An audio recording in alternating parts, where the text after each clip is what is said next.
Here's part 5 of Charlotte's Web for my 3 favorite little girls, Emma, Ayla, and Audrey. The next day was Saturday. Fern stood at the kitchen sink drying the breakfast dishes as her mother washed them. Mrs. Arable worked silently. She hoped Fern would go out and play with the other children instead of heading for the Zuckerman's barn to sit and watch animals. "Charlotte is the best storyteller I ever heard," said Fern, poking her dish towel into a cereal bowl. "Fern," said her mother sternly, "you must not invent things. You know spiders don't tell stories. Spiders can't talk." "Charlotte can," replied Fern. "She doesn't talk very loud, but she talks." "What kind of story did she tell?" asked Mrs. Arable. "Well," began Fern, "she told us about a cousin of hers who caught a fish in her web. Don't you think that's fascinating?" "Fern, dear, how would a fish get in a spider's web?" said Mrs. Arable. "You know it couldn't happen. You're making this up." "Oh, it happened all right," replied Fern. "Charlotte never fibs. This cousin of hers built a web across the stream. One day she was hanging around on the web and a tiny fish leaped into the air and got tangled in the web. The fish was caught by one fin, Mother. Its tail was wildly thrashing and shining in the sun. Can't you just see the web sagging dangerously under the weight of the fish? Charlotte's cousin kept slipping in, dodging out, and she was beaten mercilessly over the head by the wildly thrashing fish, dancing in, dashing out, throwing—" "Fern," snapped her mother, "stop it. Stop inventing these wild tales." "I'm not inventing," said Fern. "I'm just telling you the facts." "What finally happened?" asked her mother, whose curiosity began to get the better of her. "Charlotte's cousin won. She wrapped the fish up, then she ate him when she got good and ready. Spiders have to eat, the same as the rest of us." "Yes, I suppose they do," said Mrs. Arable vaguely. "Charlotte has another cousin who's a balloonist. She stands on her head, lets out a lot of line, and is carried aloft in the wind. Mother, wouldn't you simply love to do that?"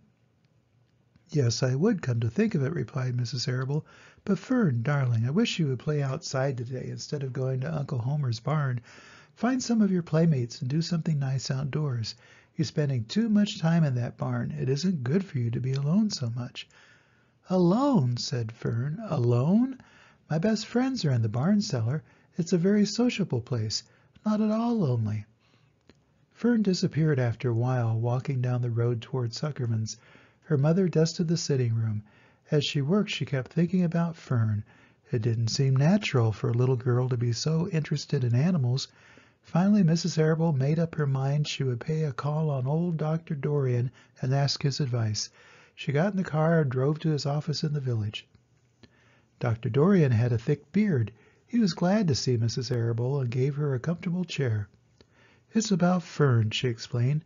"Fern spends entirely too much time in the Zuckerman's barn. It doesn't seem normal. She sits on a milk stool in a corner of the barn cellar near the pig pen and watches animals hour after hour. She just sits and listens." Dr. Dorian leaned back and closed his eyes. "How enchanting," he said. "It must be real nice and quiet down there. Homer has some sheep, hasn't he?" "Yes," said Mrs. Arable, "but it all started with that pig we let Fern raise on a bottle. She calls him Wilbur. Homer bought the pig, and ever since it left our place, Fern has been going over to her uncle's to be near it." "I've been hearing things about that pig," said Dr. Dorian, opening his eyes. "They say he's quite a pig." "Have you heard about the words that appeared in the spider's web?" asked Mrs. Arable nervously. "Yes," replied the doctor. "Well, do you understand it?" asked Mrs. Arable. "Understand what?" "Do you understand how there could be any writing in a spider's web?" "Oh, no," said Dr. Dorian, "I don't understand it. But for that matter, I don't understand how a spider learned to spin a web in the first place. When the words appeared, everyone said they were a miracle, but nobody pointed out that the web itself is a miracle." "What's miraculous about a spider's web?" said Mrs. Arable. "I don't see why you say a web is a miracle. It's just a web." "Ever try to spin one?" asked Dr. Dorian. Mrs. Arable shifted uneasily in her chair. "No," she replied, "but I can crochet a doily and I can knit a sock." "Sure," said the doctor, "but somebody taught you, didn't they?" "My mother taught me." "Well, who taught a spider? A young spider knows how to spin a web without any instructions from anybody. Don't you regard that as a miracle?"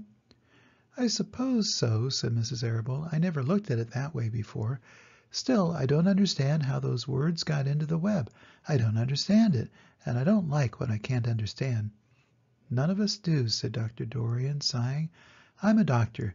Doctors are supposed to understand everything, but I don't understand everything, and I don't intend to let it worry me." Mrs. Arable fidgeted. "Fern says the animals talk to each other, Dr. Dorian. Do you believe animals talk?" "I never heard one say anything," he replied, "but that proves nothing. It is quite possible that an animal has spoken civilly to me and that I didn't catch the remark because I wasn't paying attention. Children pay attention better than grown-ups. If Fern says the animals in Zuckerman's barn talk, I'm quite ready to believe her. Perhaps if people talk less, animals will talk more. People are incessant talkers. I give you my word on that." "Well, I feel better about Fern," said Mrs. Arable. "You don't think I should worry about her?" "Does she look well?" asked the doctor. "Oh, yes." "Appetite good?" "Oh, yes, she's always hungry." "Sleep well at night?" "Oh, yes." "Then don't worry," said the doctor. "Do you think she'll ever start thinking about something besides pigs and sheep and geese and spiders?" "How old is Fern?" "She's 8.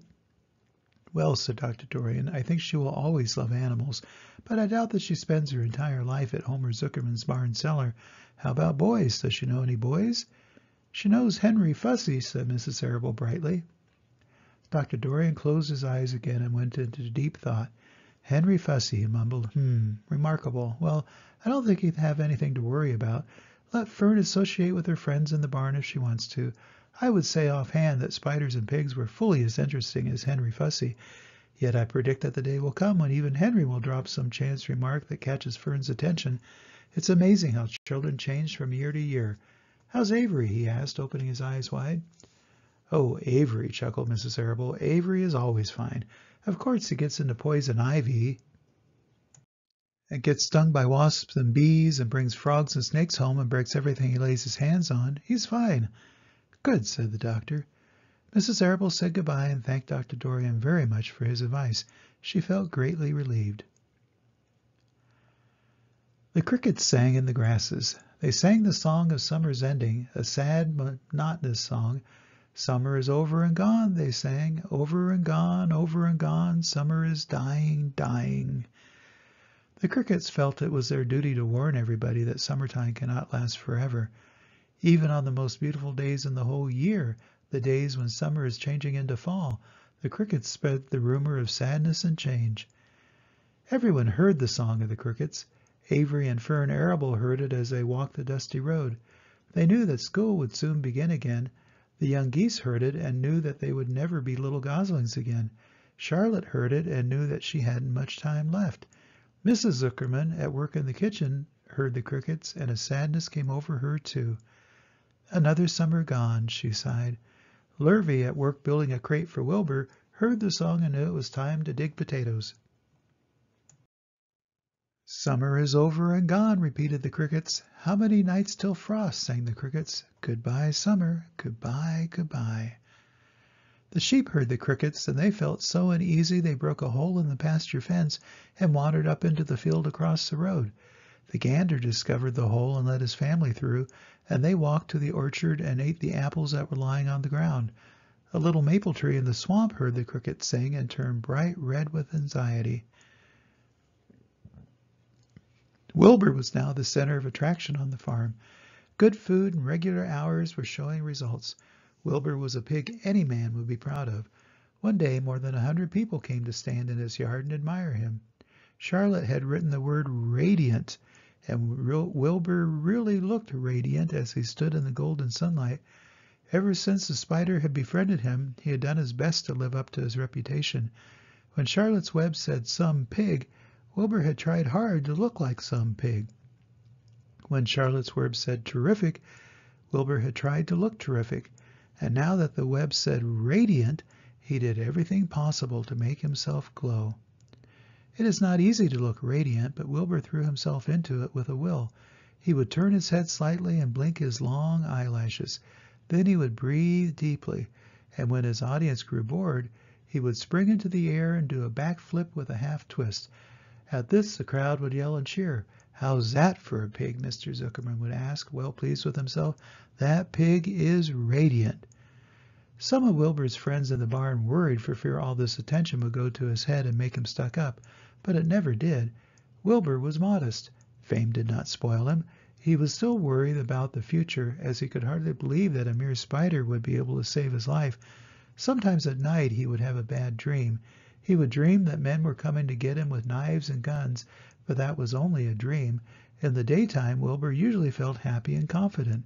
No pig ever had truer friends, and he realized that friendship is one of the most satisfying things in the world. Even the song of the crickets did not make Wilbur too sad. He knew it was almost time for the county fair, and he was looking forward to the trip.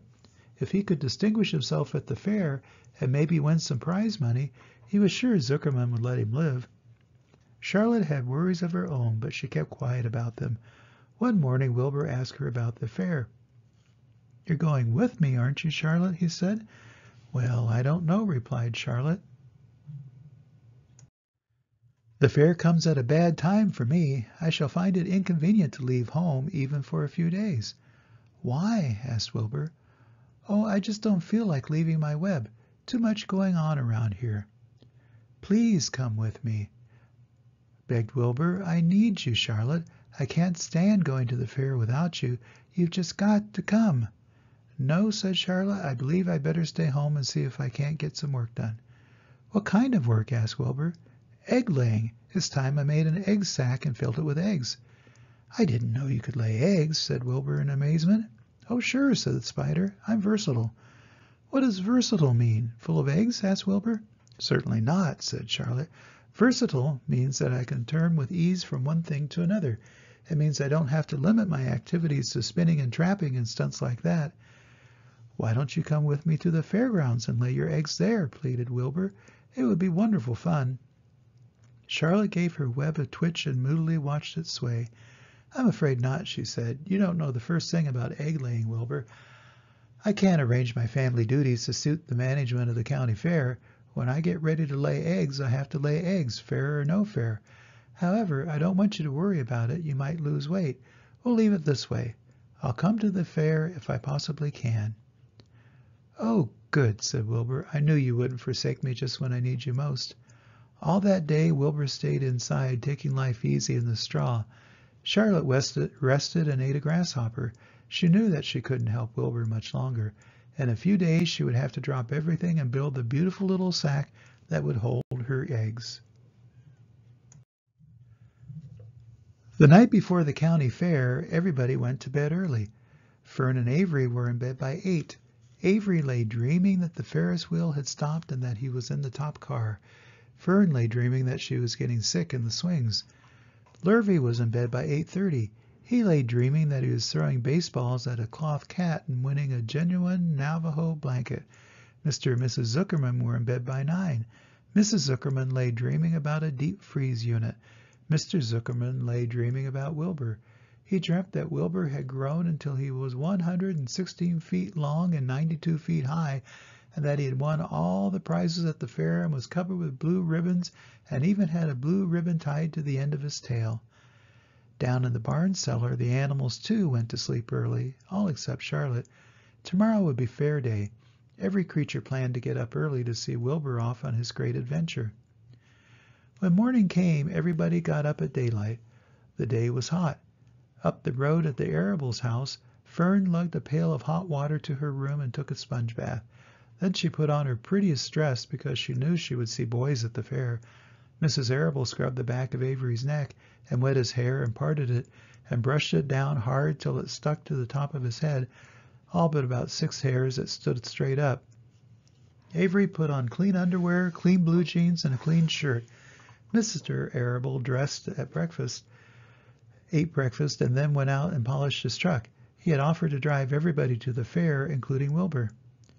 Bright and early, Lurvy put clean straw in Wilbur's crate and lifted it into the pig pen. The crate was green. In gold letters it said, "Zuckerman's Famous Pig." Charlotte had her web looking fine for the occasion. Wilbur ate his breakfast slowly. He tried to look radiant without getting food in his ears. In the kitchen, Mrs. Zuckerman suddenly made an announcement. "Homer," she said to her husband, "I'm going to give that pig a buttermilk bath." "A what?" said Mr. Zuckerman. "A buttermilk bath. My grandmother used to bathe her pig with buttermilk when it got dirty. I just remembered." "Wilbur's not dirty," said Mr. Zuckerman proudly. "He's filthy behind the ears," said Mrs. Zuckerman. "Every time Lurvy slops him, the food runs down around the ears. Then it dries and forms a crust. He also has a smudge on one side where he lays in the manure." "He lays in clean straw," corrected Mr. Zuckerman. "Well, he's dirty and he's going to have a bath." Mr. Zuckerman sat down weakly and ate a doughnut. His wife went to the woodshed. When she returned, she wore rubber boots and an old raincoat, and she carried a bucket of buttermilk with a small wooden paddle. "Edith, you're crazy," mumbled Mr. Zuckerman. But she paid no attention to him. Together they walked to the pig pen. Mrs. Zuckerman wasted no time. She climbed in with Wilbur and went to work. Dipping her paddle in the buttermilk, she rubbed him all over. The geese gathered around to see the fun, and so did the sheep and the lambs. Even Templeton poked his head out cautiously to watch Wilbur get a buttermilk bath. Charlotte got so interested she lowered herself on a drag line so she could see better. Wilbur stood still and closed his eyes. He could feel the buttermilk trickling down his sides. He opened his mouth and some buttermilk ran in. It was delicious. He felt radiant and happy. When Mrs. Zuckerman got through and rubbed him dry, he was the cleanest, prettiest pig you ever saw. He was pure white, pink around the ears and snout, and smooth as silk. The Zuckermans went up to change into their best clothes. Lurvy went to shave and put on his plaid shirt and his purple necktie. The animals were left to themselves in the barn. The 7 goslings paraded around and around their mother. "Please, please, please take us to the fair," begged a gosling. Then all 7 began teasing to go. "Please, please, please, please, please, please." They made quite a racket. "Children," snapped the goose, "we're staying quietly, idly at home. Only Wilbur, Ilber is going to the fair." Just then Charlotte interrupted. "I shall go too," she said softly. "I have decided to go with Wilbur. He may need me. We can't tell what may happen at the fairgrounds. Somebody's got to go along who knows how to write. And I think Templeton better come too. I might need somebody to run errands and do general work." "I'm staying right here," grumbled the rat. "I haven't the slightest interest in fairs." "That's because you've never been to one," remarked the old sheep. "A fair is a rat's paradise. Everybody spills food at a fair. A rat can creep out late at night and have a feast. In the horse barn you will find oats that the trotters and pacers have spilled. In the trampled grass of the infield you will have old discarded lunch boxes containing the foul remains of peanut butter sandwiches, hard-boiled eggs, cracker crumbs, bits of doughnuts, and particles of cheese. In the hard-packed dirt in the midway, after the glaring lights are out and the people have gone home to bed, you will find a veritable treasure of popcorn fragments, frozen custard dribblings, candied apples abandoned by tired children, sugar fluff crystals, salted almonds, popsicles, partially gnawed ice cream cones, and the wooden sticks of lollipops. Everywhere is loot for a rat, in tents and booths and haylofts. Why, a fair has enough disgusting leftover food to satisfy a whole army of rats." Templeton's eyes were blazing. "Is this true?" he asked. "Is this appetizing yarn of yours true? I like high living, and what you say tempts me." "It is true," said the old sheep. "Go to the fair, Templeton. You will find that the conditions at a fair will surpass your wildest dreams. Buckets with sour mash sticking to them, tin cans containing particles of tuna fish, greasy paper bags stuffed with rotten—" "That's enough," cried Templeton. "Don't tell me any more. I'm going." "Good," said Charlotte, winking at the old sheep. "Now then, there is no time to be lost. Wilbur will soon be put into the crate. Templeton and I must get into the crate right now and hide ourselves." The rat didn't waste a minute. He scampered over to the crate, crawled between the slats, and pulled straw up over him so that he was hidden from sight. "All right," said Charlotte. "I'm next." She sailed into the air, let out a drag line, and dropped gently to the ground. Then she climbed the side of the crate and hid herself inside a knot hole in the top board. The old sheep nodded. "What a cargo," she said. "That sign ought to say Zuckerman's famous pig and 2 stowaways." "Look out, the people are coming, umming," shouted the gander. "Cheese it, cheese it, cheese it." The big truck with Mr. Arable at the wheel backed slowly down toward the barnyard. Lurvy and Mr. Zuckerman walked alongside. Fern and Avery were standing in the body of the truck, hanging on to the sideboards. "Listen to me," whispered the old sheep to Wilbur. "When they open the crate and try to put you in, struggle. Don't go without a tussle. Pigs always resist when they are getting loaded." "If I struggle, I'll get dirty," said Wilbur. "Never mind that. Do as I say. Struggle. If you were to walk into that crate without resisting, Zuckerman might think that you were bewitched. He'd be scared to go to the fair." Templeton poked his head up through the straw. "Struggle if you must," said he, "but kindly remember that I'm hiding down here in this crate, and I don't want to be stepped on or kicked in the face or pummeled or crushed in any way or squashed or buffeted about or bruised or lacerated or scarred or biffed. Just watch what you're doing, Mr. Radiant, when they get shoving you in." "Be quiet, Templeton," said the sheep. "Pull in your head. They're coming. Look radiant, Wilbur. Lay low, Charlotte. Talk it up, geese." The truck backed slowly to the pig pen and stopped. Mr. Arable cut the motor, got out, walked around to the rear, and lowered the tailgate. The geese cheered. Mrs. Arable got out of the truck. Fern and Avery jumped into the ground. Mrs. Zuckerman came walking down from the house. Everybody lined up at the fence and stood for a moment admiring Wilbur and the beautiful green crate. Nobody realized that the crate already contained a rat and a spider. "That's some pig," said Mrs. Arable. "He's terrific," said Lurvy. "He's very radiant," said Fern, remembering the day he was born. "Well," said Mrs. Zuckerman, "he's clean anyway. The buttermilk certainly helped." Mr. Arable studied Wilbur carefully. "Yes, he's a wonderful pig," he said. "It's hard to believe that he was a runt of the litter. You'll get some extra good ham and bacon, Homer, when it comes time to kill that pig." Wilbur heard these words and his heart almost stopped. "I think I'm going to faint," he whispered to the old sheep who was watching. "Kneel down," whispered the old sheep. "Let the blood rush to your head." Wilbur sank to his knees, all radiance gone, his eyes closed. "Look!" screamed Fern. "He's fading away." "Hey, watch me!" yelled Avery, crawling on all fours to the crate. "I'm a pig! I'm a pig!" Avery's foot touched Templeton under the straw. "What a mess," thought the rat. "What fantastic creatures boys are. Why did I let myself in for this?" The geese saw Avery in the crate and cheered. "Avery, you get out of that crate this instant," commanded his mother. "What do you think you are?" "I'm a pig," cried Avery, tossing handfuls of straw into the air. "Oink, oink, oink." "The truck is rolling away, Papa," said Fern. The truck, with no one at the wheel, had started to roll downhill. Mr. Arable dashed to the driver's seat and pulled on the emergency brake. The truck stopped. The geese cheered. Charlotte crouched and made herself as small as possible in the knothole so Avery wouldn't see her. "Come out at once," cried Mrs. Arable. Avery crawled out of the crate on hands and knees, making faces at Wilbur. Wilbur fainted away. "The pig has passed out," said Mrs. Zuckerman. "Throw water on him." "Throw buttermilk," suggested Avery. The geese cheered. Lurvy ran for a pail of water. Fern climbed into the pen and knelt by Wilbur's side. "It's sunstroke," said Zuckerman. "The heat is too much for him." "Maybe he's dead," said Avery. "Come out of that pig pen immediately," cried Mrs. Arable. Avery obeyed his mother and climbed into the back of the truck so that he could see better. Lurvy returned with cold water and dashed it on Wilbur. "Throw some on me," cried Avery. "I'm hot too." "Oh, keep quiet," hollered Fern. "Keep quiet." Her eyes were brimming with tears. Wilbur, feeling the cold water, came too. He rose slowly to his feet while the geese cheered. "He's up," said Mr. Arable. "I guess that's nothing wrong with him." "I'm hungry," said Avery. "I want a candied apple." "Wilbur's all right now," said Fern. "We can start. I want to take a ride on the Ferris wheel." Mr. Zuckerman and Mr. Arable and Lurvy grabbed the pig and pushed him headfirst toward the crate. Wilbur began to struggle. The harder the men pushed, the harder he held back. Avery jumped down and joined the men. Wilbur kicked and thrashed and grunted.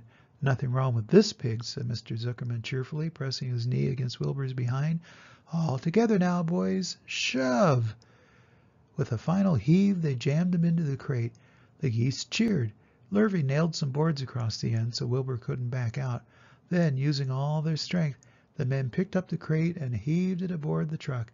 They did not know that under the straw was a rat, and inside a knothole was a big gray spider. They saw only a pig. "Everybody in," called Mr. Arable. He started the motor. The ladies climbed in beside him. Mr. Zuckerman and Lurvy and Fern and Avery rode in the back, hanging onto the sideboards. The truck began to move ahead. The geese cheered. The children answered their cheer, and away went everybody to the fair. And that's the end of Charlotte's Web Part 5. Go on to the next video for Part 6. Always remember that Grandpa loves you, and I hope to see you soon. Bye-bye.